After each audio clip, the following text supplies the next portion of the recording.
What's good, ladies and gentlemen? My name is Michael, and today we're going to be talking about procrastination, right? Chances are, if you were watching this video right now, this isn't the first video about how to end procrastination that you've watched. But hopefully, after watching this video, it's the last one you watch relating to this topic. So let's get into it. Procrastination, when people are referring to it, what they're ultimately talking about is not being able to seem to get stuff done. Why can't I get stuff done? Okay? You can't get stuff done. It's not because you don't care, because that's what a lot of people will tell you. They'll say, oh, well, if it matters enough to you, you'll get it done. Okay, maybe to some extent, but let me give you a personal anecdote, all right? So I am in physiology currently. I love the content of the course, but the lectures themselves, I go to Ohio State, the lectures themselves put me to sleep. Like I sit in the front, kind of leaning back. Maybe I should sit more upright, but I'm the freaking bobblehead in the front of the class, and it's not because I don't get enough sleep. I get plenty of sleep, but the way it's being presented is putting me to sleep. So I talked to my buddy, and I was like, dude, I don't know what it is, but this class puts me to sleep. And he was giving his opinion, because I was asking for it. He was giving his opinion based on what he thought it was, and he came to the conclusion that if it's an important topic to you, something that genuinely interests you, it will keep you up. And I knew that wasn't the truth, at least for me in this scenario, because, I mean, this is what I live and die for, right? So I started looking into myself and outward for answers to see if I could find a more sufficient answer. And actually today, I had a different buddy reach out to me, and he said, hey, tell me why I can't get motivated to study organic chemistry. That's another class I'm in right now. And I'm going to rephrase his question, motivated, right, to why do I not feel compelled to study for this class? The reason he doesn't feel compelled to study for this class, the reason I don't feel compelled to stay up in that class, or at least like 100% attentive, is because I, or you, whatever situation we're talking about, I'll talk in first person, you can relate it to yourself, I don't see how my current actions of putting something off is going to pay the repercussions long term, how there's going to be repercussions long term, right? So I know, okay, if I am attentive in class, I will take better notes. I will not have to review the content as much before finals, because we're in the final week era, whatever you want to call it right now in college. So the reason I don't do what I'm supposed to do right when I'm supposed to do it, the reason you put things off, is because you don't have to pay an immediate cost for your actions, right? Fitness is the overarching theme of this channel, because that is ultimately what has taught me the disciplines that I carry throughout life, right? It's been my main platform for learning certain disciplines. So let's relate this to lifting.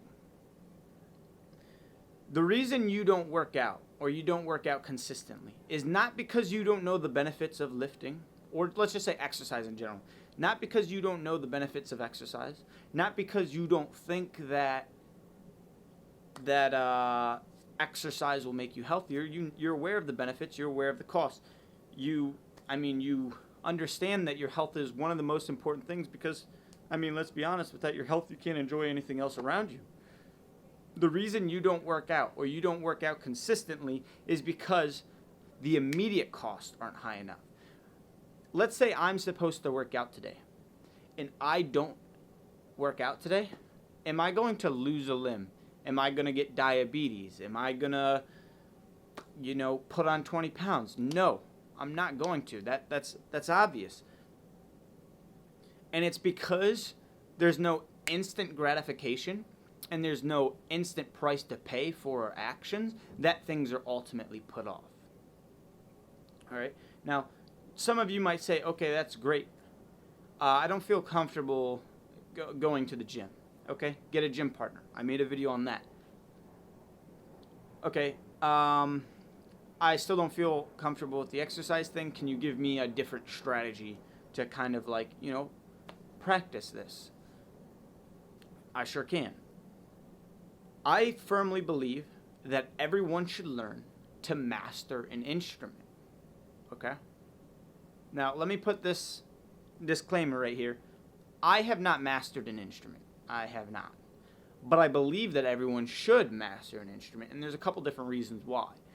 In order to master something, the amount of practice that it takes, you guys have probably heard the 10,000 hour rule, right? Okay, that's a cute rule. It doesn't actually take 10,000 hours, but it gets the point across. You need to put an absurd amount of work effort into something in order to master that specific skill.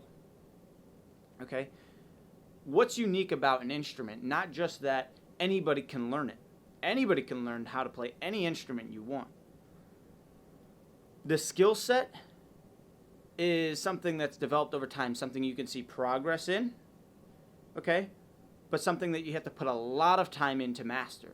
And more than that, once you do master that skill set, okay, let's say you learn how to play the flute, or you learn how to play the trumpet, or whatever your instrument of choice. Guitar is a common one. When you master something, it's going to become natural. Like the first time you probably played your guitar, you probably didn't even know where the strings were. Okay? Once you master that instrument, it's just like walking. Your fingers just go. Same thing with playing the piano. Your fingers just go.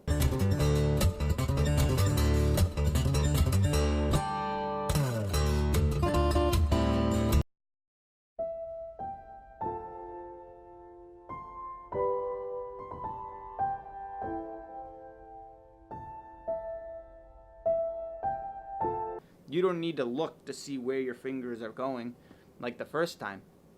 You can bring instantaneous happiness, entertainment. You can enlighten other people, and you can just make other people's day better simply by doing something that doesn't require any more effort because you've already put that effort in.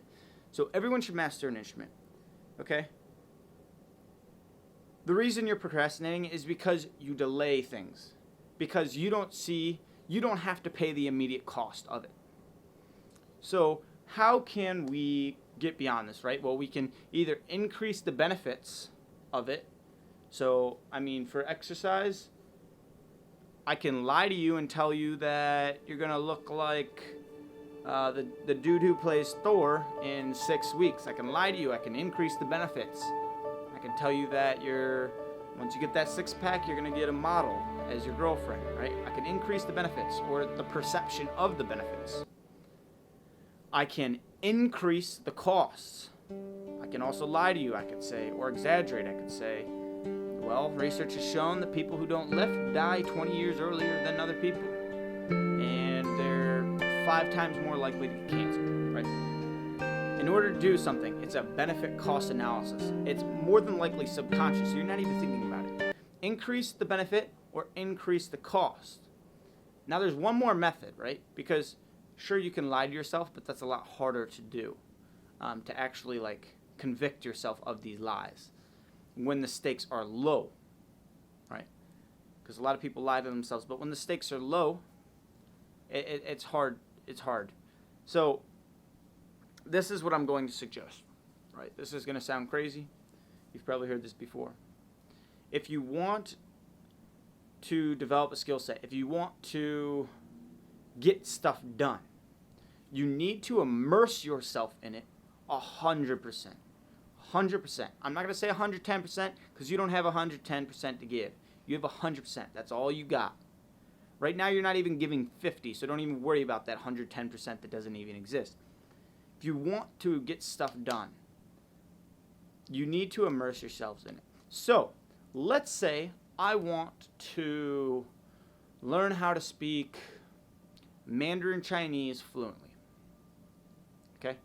Now, I can sit on that computer and maybe set a goal, I'll study it an hour a day. And we both know that's not going to happen, right? Because, let's be honest, shit happens. Someone's going to invite me to a party. Someone's going to ask to throw the football.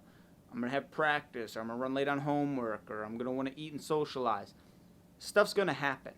The stakes are low. It's not that it doesn't matter to me, it's just that it's not a priority. So I'm going to put that off, just like we've been putting off everything else that we want to do. You need to immerse yourself in it. So if you want to learn Mandarin Chinese, you need to sign up for a class at your university to learn Mandarin Chinese. But my GPA might drop, Welcome to the game, my friend. The stakes just got a little bit higher. If you care that much about your GPA, I guarantee you that you're going to study pretty freaking hard for that test, right? If you want to learn how to do a handstand, sure, 30 minutes a day, practice at the gym on your own. See how that goes. It's probably not going to go too well. What do? You sign up for a tumbling class. You throw yourself in it. Something you're going to be graded, evaluated on, where there's kind of like more pressure there, right? You're going to have to perform. You're going to succeed or you're going to fail and crumble. So I just gave you 3 tips. Probably one of them is the most applicable for you, at least. I'm going to give you one more tip. And it's something that I've been trying a little bit recently that I found actually pretty damn effective. I'm sure you've watched motivational videos before, and they tell you, like, there's Dwayne "The Rock" Johnson, there's Eric Thomas, I'm blanking. There's a bunch of these motivator guys out there that'll tell you to wake up in the morning. Last year I tried this, and let's be honest, it didn't go well. It didn't go well at all because they said get up early in the morning. What did I do? I got up early in the morning. I was running off like 5 hours of sleep. I mean, I work out at least an hour a day. I got school. I feel like my head was just going to like, I don't know. Honestly, it wasn't that bad. I'm being a drama queen right now. The fact was I couldn't keep up with what I was doing with the sleep that I had. What they don't tell you is if you get up in the morning, you have to go to bed earlier, right? So if you want to wake up at 6 and you still want to get 8 hours, you go to bed at 10. You don't go to bed at midnight or 1. So you wake up earlier, but you go to bed sooner. Why is this important? If 8 hours from, let's say you sleep from 1 a.m. to 9 a.m., what's the difference between that and 10 p.m. and 6 a.m.? Here's the difference. The difference is when you go to bed earlier, you wake up earlier. Duh, right? But when you wake up earlier, who else is up? Not really anybody. My biggest roadblock right now to getting stuff done isn't my desire to want to get stuff done. It's distractions, namely my phone, right? Because you get these notifications, new YouTube video released, you got this, you got that. You can hear horns and people playing outside, and you're getting texts to see if people want to hang out with you and stuff. Everybody's up. Everybody's doing stuff. You can't focus, dial in. But when you wake up early in the morning, nobody's really up, and the people who are up got stuff to do. So what you do is you wake up earlier in the morning, you get the same amount of sleep, but let's say 6 to 9 or 6 to 10, that's 3-4 hours of work of just straight focus that other people don't have. And by the time they get up, they're, snooze, you know. You're ready to go. You feel accomplished. You got 4 hours on these people. And then they're over there at 10 o'clock scrambling to get stuff done. I've been distracted all day. I haven't been able to get my homework done. And you're like, sorry, dude, I'm going to bed. I got to wake up early in the morning. You wake up in the morning, you get even further ahead of them. And this compiles on top of each other. Now, the important part is that you still need to get good rest.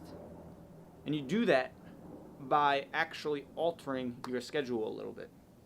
Okay? So those are my 2 main tips. I promise you that if you enact these tips, your life, at least to some degree, will be enhanced by these. So before you dismiss anything, before you click on the next video about how to stop procrastination, try these 2 tips first. But remember, with this morning tip that I gave you, your phone has to be like across the room, or your phone needs to be off completely, right? Because nobody's going to be texting you at that time. You can't wake up early and then continue to take part in these distractions that you're trying to avoid in the first place. Okay, so try these 2 tips out. If you already do these 2 tips, let me know how they go. If you liked the video, give it a thumbs up. If you enjoyed the video and you want to see more, subscribe. I'll see you, beautiful people, in the next video. Peace.